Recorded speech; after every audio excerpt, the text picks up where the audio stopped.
we're going to touch back over identity-based change. I titled this The Last Diet You'll Ever Do because I want to talk about how to actually make things permanent this time, how to actually break through and transform your health, your body, and your lifestyle in a way that doesn't make you have to restart. So how do you change permanently? How do you guarantee your next fat loss attempt is going to actually stick so you don't have to do another program or diet ever again? And the answer is to pursue identity-based change. So the book Atomic Habits by James Clear, I'd highly recommend reading that if you haven't already. He explains this very well, so I gave him credit here. These are some graphics from his book explaining the difference between identity-based change and outcome-based change. Identity-based change comes from identity-based habits, and same with outcomes. So people with identity-based habits, once you've developed those habits from an identity-based foundation, you don't need motivation to eat healthy or go to the gym. It's something you do automatically and easily because it becomes who you are.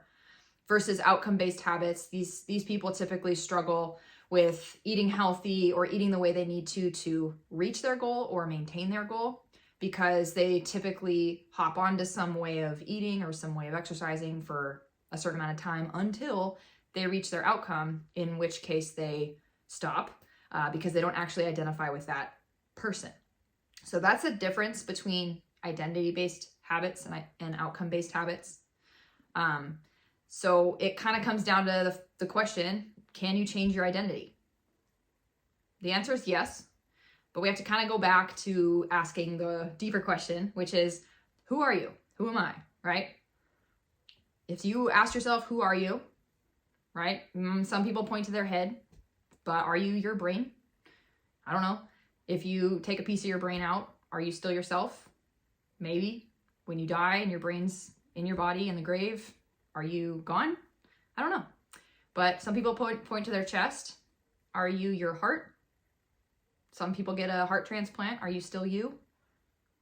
Are you your foot, right? If you had your foot amputated, are you still you?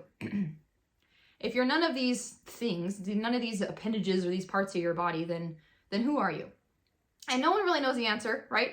But we would suggest that the closest thing you can come to identifying who you really are is simply by declaring or discovering who you want to be, or who you were created to be maybe, and then having the courage to go be it. Sounds a little easier said than done, but that's what I want to unpack tonight. So for example, if you decided you wanted to become a healthy, lean, able-bodied person, you can. You absolutely can. The work to do that is to discover what that person's habits or lifestyle looks like, what they care about, what they think about, how they talk, what their non-negotiables are, right?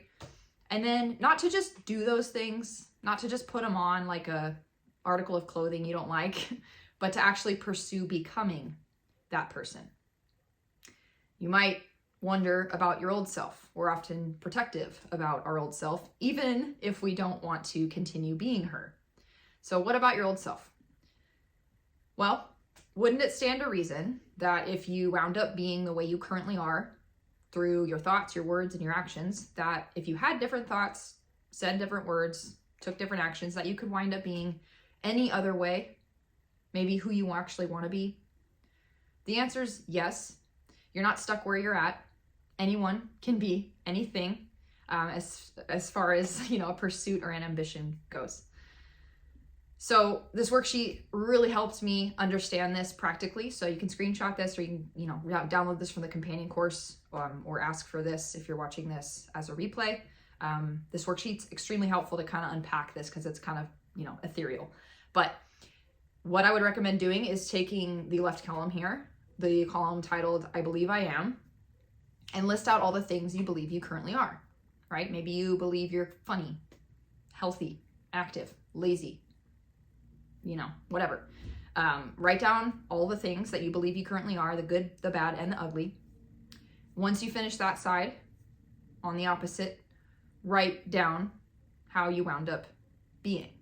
So you're going to take the left column, which is like, I believe I am lazy, and you're going to rewrite it in the right column. And instead of saying, I believe I am, you're going to say, I wound up being lazy. So for example, The left-hand column might say, I believe I'm funny. Rewrite that, I wound up being funny. Maybe you said, I believe I'm lazy. I wound up being lazy. I believe I'm self-conscious. I wound up being self-conscious. I believe I'm smart. I wound up being smart. I believe I'm healthy. I wound up being healthy. This should free up your old self and help you realize that who you are is not locked in stone. It's just a way you wound up. And if you wound up one way, you can certainly wind up being another way with a little effort. You can be any pursuit you want, but you must first let go of who you no longer want to be. So who you are is whoever you want to be. First, you have to declare it and then go be it. What you have in front of you with this worksheet is the opportunity to become that healthy, lean, able-bodied person that you so have been fighting for. The only question is, you have to declare it. You have to decide that. That's oftentimes where the hardest work is. It really, really is. We so infrequently slow down enough to ask ourselves what the heck we want. What does she look like? What does she act like? What's her character like? What does she do for fun? What do you want? Who do you want to be? This question must be answered because your behaviors are going to reflect who you believe you are. So even if you're doing the things of a healthy person, unless you believe you are in fact being and becoming healthy, you're always going to be fighting against yourself. And those behaviors and habits and outcomes can either be automatic or extremely laborsome. And it all comes down to who you believe you are. So back to that question, who do you want to be? The second and final worksheet that really helps unpack this is our I am statement worksheet, right? So I said being and becoming a healthy, lean, able-bodied person. That's my language. Maybe it's not yours. You need to come up with your words, who you actually want to be, and you create your own I am statement. So the prompt is, I am being and becoming blank. This is your desired identity. Maybe it's a picture of health for my kids. Second sentence, I enjoy blank about this process. Maybe it's, I enjoy the confidence I get because of this process. Third sentence, when I encounter an obstacle or a detour, right? Maybe it's frustration or disappointment, I default to blank. Maybe it's your habit stack or this program, and it serves you. Your fourth sentence is, I reliably follow my program regardless of how I feel each day. And the final sentence is repeating the first. I am being and becoming a blank. In this example, a picture of health for my kids. So those 5 sentences, in this example, you need to come up with your own, but this would read like, I am being and becoming a picture of health for my kids. I enjoy the confidence I get because of this process. When I encounter frustration or disappointment, I default to my habit stack and my program because it will serve me. I reliably follow my program regardless of how I feel each day. I am being and becoming a picture of health for my kids. And the power is writing this down on a bunch of cue cards, sticking them to your mirror, putting them in your purse, sticking them in your car, and reading it every single day to yourself, multiple times even if you can, until you believe it because it's true and it's yours. So take your time to create that I am statement. If you want the visual prompt and you're watching this or listening to this on podcast, let me know. I'll send it over. But if you're looking at it right now, you can just screenshot it and get that work done. Lastly, I want to acknowledge the credit and give credit where credit's due.